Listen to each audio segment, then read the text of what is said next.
Hello friends, welcome to Basic Science. Today we will study about the circulatory system of humans. The cell of our body need nutrition and oxygen to work properly, and also they produce some toxic substances which should eliminate from them. Blood transport and eliminate substances from the cell. So blood plays a very important role in our circulatory system. So let's see what are the functions of the blood. The functions of the blood. It transports digestive food like glucose, amino acid, mineral from alimentary canal to the other parts of the body. It also transports oxygen with the help of hemoglobin. It transports carbon dioxide, which is a toxic substance in a cell, from cell to the lungs. It also transports excretory material like urea, uric acid from the cell to the different part of the body like liver, kidney, depends on the material. Some special glands in our body, they secrete hormones, and these hormones are directly transported by the blood. Blood also regulates the temperature or maintain the temperature of our body. The circulatory system of humans mainly consists of heart, artery, veins and capillaries. In this video, we will study the structure and function of heart. This is the front view of the heart. The size of the heart is like a closed fist and it's situated between the two lungs and just above the diaphragm. The weight of the heart is approximately 200 to 300 gram. It is enclosed in a double layer membrane which is known as pericardium, and it protects the heart. You can see here so many blood vessels are entering and leaving the heart, and I draw some blood vessels into blue and some blood vessels into red color. The blood vessels which have deoxygenated blood means they have a high concentration of carbon dioxide in them, and the oxygenated blood, which I show here in a red color, they show that the deoxygenated blood has high concentration of oxygen in them. But here it doesn't mean that the color of deoxygenated blood is blue in color. Actually, the color of the deoxygenated blood is dark red and the color of oxygenated blood is bright red.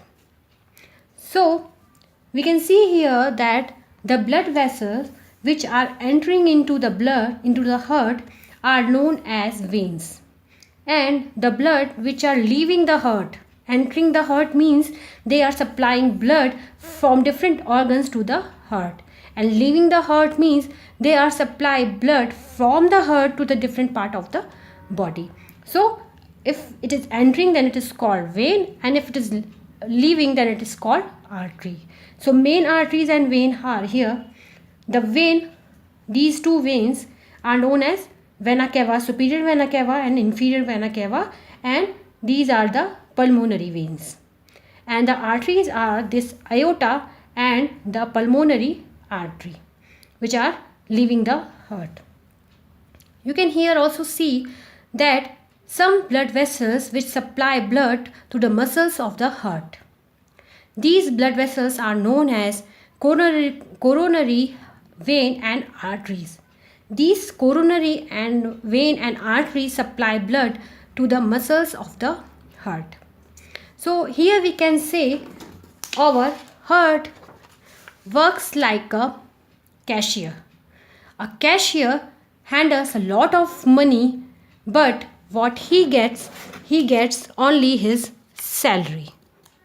Like that, our heart supply a lot of blood into different parts of the body, but what it gets a few amount of blood. This is the internal structure of the heart. Our heart has 4 chambers. These 4 chambers, 2 in the left side and 2 in the right side. And these chambers and these left and right side of the heart is divided by a structure which is called septum. With the help of this septum, the right side and left side of the heart is divided. The left upper chamber is known as left atrium. The upper chamber of the left side is known as left atrium, and the right and the left lower chamber is known as left ventricle. Like that, the upper right side of the chamber, the upper chamber is known as right atrium, and the lower chamber is known as right ventricle. So this is septum, which divide the right and left side of the heart.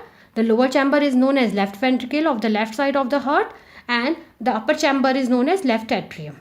Like that, the right side, the lower chamber is known as right ventricle, and the upper chamber is known as right atrium. Here we can see the walls which is present between the atrium and ventricle, and these walls are known as bicuspid and tricuspid walls. These walls are known as bicuspid in a left side and tricuspid in a right side. These are known as bicuspid and tricuspid walls.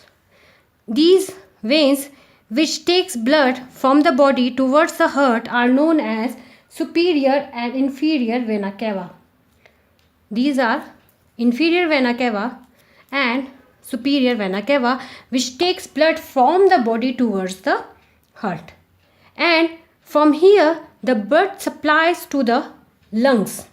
And these arteries which supply deoxygenated blood towards the lungs are known as pulmonary artery.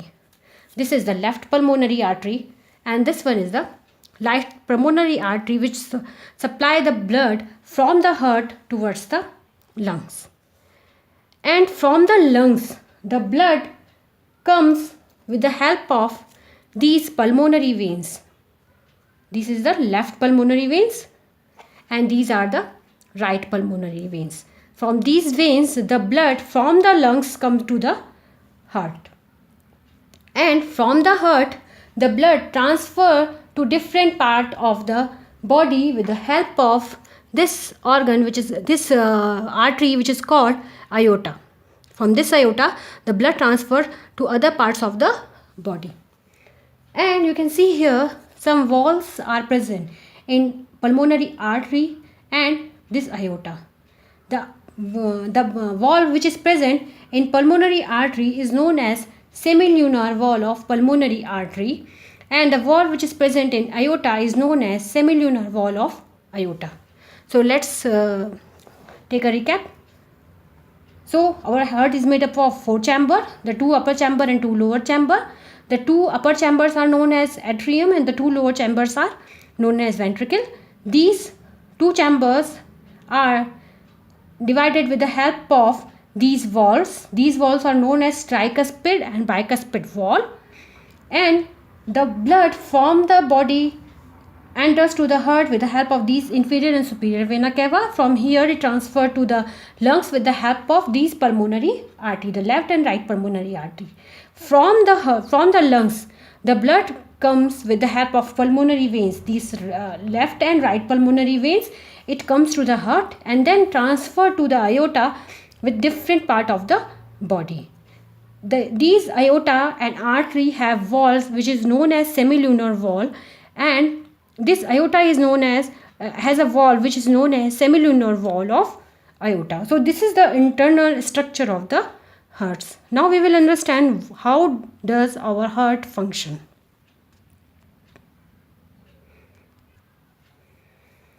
So this is also the internal structure of the heart. Let's label it. As I told you, there's these 2 upper chamber is known as atrium and these 2 lower chambers are known as ventricles. Okay, so it starts with a joint diastole. Joint diastole means when the 4 chambers of the heart are in relaxed position. When they are in relaxed position, the bicuspid and tricuspid walls are open. And when they are open, they allow the pulmonary veins and vena cava to enter the blood into the atrium. And this phase is known as atrium systole.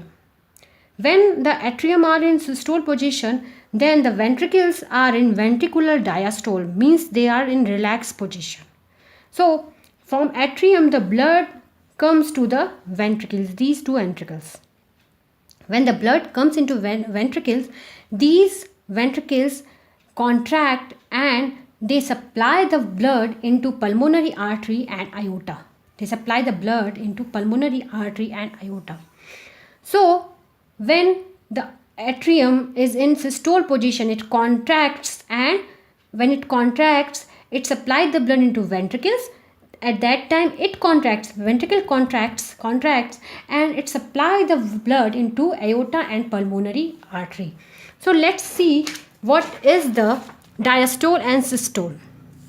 Actually, diastole and systole are the phases of cardiac cycle. Systole, it occurs when the heart contracts and pumps the blood out. Out means maybe it passes to the ventricles, or maybe it passes to the arteries. And diastole is a relaxed position of the heart. Relaxed position means when ventricles supply the blood, at that time it gets relaxed, and this phase is called diastole phase. Okay, so ventricular systole means when this ventricle they contract and supply the blood into aorta and pulmonary artery, then it is called ventricular systole. And atrial systole means when atrium contracts and they supply the blood into ventricles, this is called atrial systole. At the same time, ventricular diastole means when it supplies the blood into these arteries, it becomes relaxed. This is called ventricular diastole. At the same time, when this atrium supply the blood to the ventricle, it is in relaxed position and it is called atrial diastole. So when the blood comes from pulmonary veins and vena cava to the atriums, this left and right atrium, when blood comes from these veins, what happens? The blood transfer to this ventricle. At the same time, the valve, which is known as bicuspid and tricuspid valves, these valves closed to avoid the backflow of the blood. When the blood comes into this ventricle, it contracts and circulates the blood from the ventricle to this pulmonary artery and aorta. And you can see the valves are present in pulmonary artery and aorta, and they closed. They close to prevent the backflow of the blood. So you can see here the flow of the blood in the heart is a unidirectional, from veins to atrium to ventricle, and then ventricle to aorta and pulmonary artery. So this is the unidirectional, and there is a valve which prevent the backflow of the blood. So this is about the structure and function of the heart. I hope you understand. So please subscribe and like my channel. Thank you so much.